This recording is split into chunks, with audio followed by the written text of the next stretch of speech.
Бишкекте 64 жаштагы киши өгөй кызын зордуктоого шектелип кармалды. Жашы 7 элек кызга сексуалдык кыды көрсөтүүгө шектелген жаран кармалды. Бул тууралуу бүгүн 3-октябрда Бишкек шаардык Ички иштер башкы башкармалыгынын басма сөз кызматынан билдиришти. Маалыматка караганда 1-октябрда үй бүлөнү жана балдарды колдоо бөлүмүнүн өкүлү Борбор каланын тургунуна чара көрүү өтүнүшү менен 1-май райондук ички иштер бөлүмүнө арыз менен кайрылган. Анын айтымында, апрель айынан бери 2009-жылы туулган өгөй кызын атасы зордуктап жүргөн. Аталган факты 14 жаштан 18 жашка чейинки курактагы балага карата сексуалдык мүнөздөгү зомбулук аракеттер менен катталган. Бишкек ШИИБтин ыкчам кызматкерлери тарабынан кылмышка шектүү катары 1960-жылы туулган жаран кармалды. Ал убактылуу кармоочу жайга киргизилген. Буга чейин ал балдарын таап берүү өтүнүшү менен милицияга кайрылган. Жашы 7 элек балдар табылып, алар менен милиция кызматкерлери жана социалдык кызматкерлери иштешкен. Булак селепке жүү.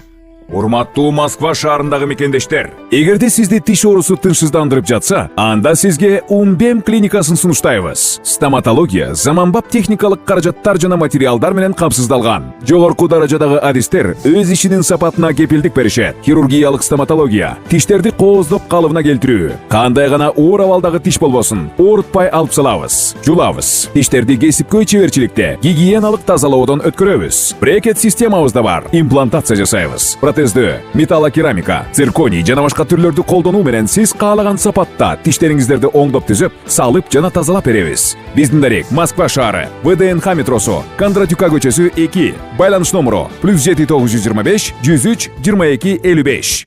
Балыкчыда 7 жаштагы баланы белгисиз жаран бычактап кеткен. Балыкчы шаарында 7 жаштагы бала бычакталып ооруканага түштү.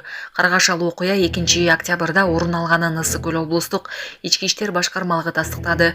Маалыматка ылайык, болжол менен саат 14:50 чамасында Балыкчы шаардык ооруканасынын кабыл алуу бөлүмүнөн милицияга 2017-жылы туулган бала жаракат алып ооруканага жаткырылгандыгы тууралуу кабар келип түшкөн. Билдирүү шаардык милиция бөлүмүнө катталып, иликтөө иштери башталган. Тергөөнүн жүрүшүндө бала короодо ойноп жүргөндө белгисиз жаран курч нерсе менен сайып жиберген аныкталган. Учурда тиешелүү соттук медициналык экспертизалар дайындалып, тергөө иштери уланууда. Кара сууда келини кайнатасын бычактап салды. Кара сууда 27 жаштагы келин кайнатасы менен пикир келишпей бычактап салган. Бул тууралуу маалыматты бүгүн 3-октябрда Ош облустук ички иштер башкармалыгынан тастыктады.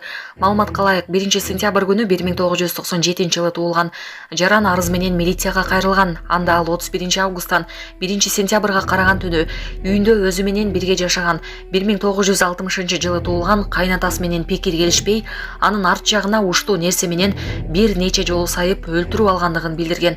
Бул факты адам өлтүрүү боюнча кылмыш иши козголуп, ыкчам тергөө амалдары башталган. Жүргүзүлгөн ыкчам иликтөө иш-чаралардын натыйжасында жаңы жагдайлар аныкталып, кылмышка шектүү катары Аксы районунун 1997-жылы туулган жаран менен бирге Кара Суу районунун 1997-жылы туулган жараны да кармалып, убактылуу кармоочу жайга киргизилген. Ливандын Хезболла кыймылы Израилдеги аскердик базага ракеталык чабуул жасады. Бүгүн 3-октябрда Ливандагы шииттердин Хезболла кыймылы Израилдин түндүгүндөгү Акра булуңундагы Сахнин аскердик өнөр жай базасына ракеталык чабуул жасаганын кыймылдын басма сөз кызматы билдирди. Бүгүн эртең менен Израилдин коргоо күчтөрү акыркы 24 саат ичинде Хезболла кыймылы Ливандан Израилге атылган 120дан ашык снаряддарды каттаганын кабарлады. Эске салсак, 1-октябрдан бери Израиль Ливандын түштүгүндө Хезболла күчтөрүнө каршы курактан операция жүргүзүп, коңшу өлкөнү абадан бомбалоону улантууда. Анда 1000ден ашуун адам, анын ичинде шиит кыймылынын лидерлери каза болуп, 90 000ден ашуун адам качкан.